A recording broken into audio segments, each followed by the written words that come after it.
बच्चों, आज हम लोग है ना यूक्लिड विभाजन एल्गोरिथम विधि से 10th क्लास का जो पहला एक्सरसाइज है प्रश्नावली 1.2 हम लोग पढ़ेंगे, है ना। तो यूक्लिड विभाजन एल्गोरिथम विधि से मैंने एक हम तो बना भी दिए, बता दिए हैं किस तरीके लगेगा। लेकिन फिर भी बच्चे अगर नहीं बना पाएंगे तो हम किताब से जो पहला प्रश्नावली में 1.1 में 3 सवाल है ना, तो तीनों सवाल को हम आज बनाएंगे। पहला सवाल क्या है ना, पहला सवाल क्या है, तो पहला सवाल है 225 135 है ना, 225 135 का है ना मौसा ज्ञात करना है। क्या करना है? मौसा। कौन विधि से? तो यूक्लिड विभाजन एल्गोरिथम विधि से, यूक्लिड विभाजन एल्गोरिथम विधि से ज्ञात करना है। तो यूक्लिड विभाजन एल्गोरिथम विधि में हम लोग को यही देखना है ना, कि भाज्य बराबर भाजक गुना भागफल जोड़ शेष, इस रूप में आना चाहिए, है ना। तो इसमें पहले देख लेते हैं कौन बड़ है कौन छोटा है ना। किताब जो हो रहा है उसमें यही कह रहा है कि निम्नलिखित संख्याओं का एचसीएफ ज्ञात करने के लिए यूक्लिड विभाजन एल्गोरिथम का प्रयोग करें। पहला सवाल है 135 और 225, 135 और 225 है ना, 225 का 125। तो कहने का मतलब कि इसका निकालेंगे तो देखेंगे बड़ा कौन है। तो बड़ा तो हमारा यही है 225, क्या है बड़ा है 135 है। तो जो बड़ा है उसको क्या भाज में है, जो बड़ा है उसको हम लोग भाज में लिखेंगे। तो एक फॉर्मूला आता है विभाजन एल्गोरिथम विधि के लिए, भाज बराबर है ना क्या होता है, भाजक गुने भागफल है ना आज जोड़ शेष। इसको अंग्रेजी में कहते हैं डिवाइडेंड, डिविजर, क्वाटिएंट और रिमाइंडर। तो भाज में जो बड़ा है उसको हम लिख देते हैं भाज में 225 और भाजक में लिखा जाएगा छोटा वाला 135 है। तो 135 से हम भाग करेंगे, 135 से इसमें हम भाग करेंगे। तो 135 से अगर दो बार करेंगे हम तो क्या हो जाएगा 270 हो जाएगा, बड़ा हो जाएगा। तो एक बार में जाएगा, कितना बार में जाएगा? एक बार में जाएगा। तो परसेंट देख लेंगे हटा के, तो 5 में 5 गया 0 है ना, 12 में से 3 गया 9, यहाँ कुछ नहीं बचेगा। यानी आपका शेष कितना बच रहा है? 90 बच रहा है। भाजक गुने भागफल जोड़ से, ध्यान दीजिएगा भाजक गुने भागफल जोड़ शेष यूक्लिड विभाजन एल्गोरिथम विधि में ध्यान रखना है। भाग विधि से बना सकते हैं है ना, अगर आपको विचार करेगा तो भाग भी कर सकते हैं है ना। 135 से भाग कीजिएगा, दोनों समझ लीजिएगा। अगर ये समझ में नहीं आ रहा है तो इसे भी समझ लीजिएगा। तो 135 का एक बार में है ना, एक बार में यहाँ 90 बचा। फिर 90 क्या हो जाएगा है ना, ये जो भाजक है बन जाएगा भाज, भाजक जो है बन जाएगा भाज, और शेष जो है बन जाएगा भाजक, शेष जो है बन जाएगा भाजक। तो अब 90 से भाग करेंगे तो 90 दूनी का 180, 90 दूनी का 180 है ना, तो भी नहीं जाएगा। तो 90 से भाग करेंगे कितना में? 135 से। तो 90 कम 90 है ना, इसमें जाएगा 90 कम 90, शेष कितना बचेगा है ना, तो 5 है ना, अब 12 में से 9 गया 13 है ना, 5 की 5 हो 13 में से गया 4, 45 बचा। कितना शेष बचा? 45 बचा। कितना बचा? 45 बचा शेष। हो गया। यहां भी समझ लीजिएगा आप लोग, अगर नहीं बनाने आएगा, अगर इस नहीं समझ में आ रहा है तो इसे समझ लीजिएगा। ये भाग विधि से है, भाग विधि से मौसा, ऐसे मौसा निकलता है 3-4 मैंने ये लेके 4 विधि, 3 विधि और है, गुणनखंड विधि, अभाज्य गुणनखंड विधि है ना, और एक भाग विधि, एक हो गई यूक्लिड विभाजन एल्गोरिथम विधि। तो इस तरह हम लोग मौसा निकालते हैं एचसीएफ महत्तम समापवर्तक। अब देखते हैं यहाँ पर, अब 90 क्या बन जाएगा, जो भाजक बन जाएगा भाज, 90 बन जाएगा भाज, शेष बन जाएगा भाजक। तो 45 दूनी का 90, शेष आ गया 0। आज जहां शेष आता है उसका अंतिम भाजक क्या है? अंतिम भाजक 45 है। अंतिम भाजक क्या है? डिविजर क्या है ना, लास्ट डिविजर क्या है? 45 है। तो लास्ट डिविजर को ही लिया जाता है एचसीएफ। तो हम लोग क्या लिख देंगे? यहां लिख देंगे एचसीएफ ऑफ है ना 225 और 135 का कितना हो जाएगा? तो 45 हो जाएगा।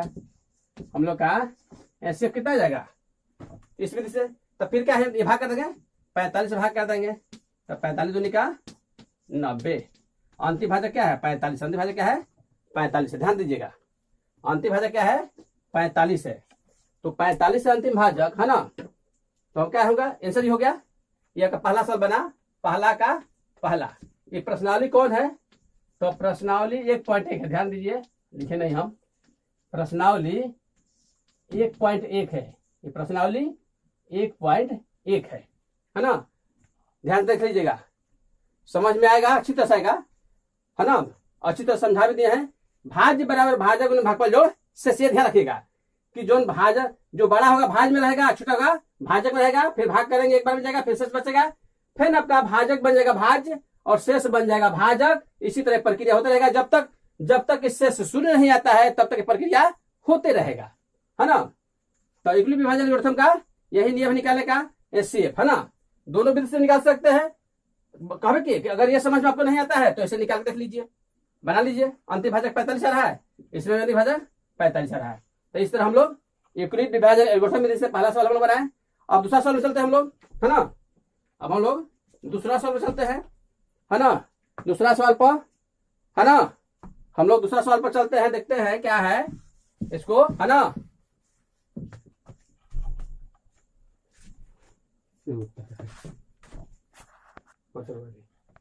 तब हम लोग चलते हैं, है ना। पहला सवाल का दूसरा नंबर क्या है? ध्यान रखिएगा। तो दूसरा नंबर है 196, है ना, 38,220। कितना है? 196 38,220 38,220 है ना। तो बड़ा तो इसमें यही है। पहले देखें हम, बड़ा ये 196 है, ये है क्या? 38,220 है। तो बड़ा तो यही है। 38,220 क्या है? 38,220 क्या है? बड़ा है। 38,220 क्या है? बड़ा है किससे? 196 से। तो बस फॉर्मूला लिखिए, भाज बराबर, है ना, भाजक गुने भागफल जोड़ शेष। यही युगलिक विभाजन विधि में है ना। Dividend equal to division into quotient plus remainder, है ना। तो भाज कितना है? बड़ा वाला भाज के रूप में हो जाएगा 38,220 है। भाजक कितना हो जाएगा? 196। अब 196 से हम भाग करेंगे, है ना। थोड़ा लंबा चौड़ाई है, आप लोगों को लगेगा कि नहीं भाग करना आएगा, तो इस तरह कर लीजिए, है ना। तो 196 एक बार में जाएगा, पहले 196 एक बार में जाएगा, है ना। 12 में 6 गया 6, फिर यहाँ बचेगा 17 में से हो गया 8, 1, है ना, ये होगा। फिर नहीं छोटा है तो उतारेंगे बस अंक, तो फिर कितना बच जाएगा? हमको लगता है कि 9 छक 54, 9 छक 54, 5 99 81 5 86 8 8 8 17, है ना। भाग कीजिएगा, अगर 9 बने तो 9 छक 54 5, है ना, 99 81 5 86 8 है, 9 8 17। हमको लगता है जाएगा, कितना जाएगा? 17 64। कब बन जाएगा? 9 बार में। कितना बार में? 9 बार में। फिर घटाइए, 12 में से 4 गया 8, 15 में 6 गया 9, और यहाँ कट हो जाएगा। फिर उसके बाद है 0 उतारते हैं, है ना। अब कब बन जाएगा?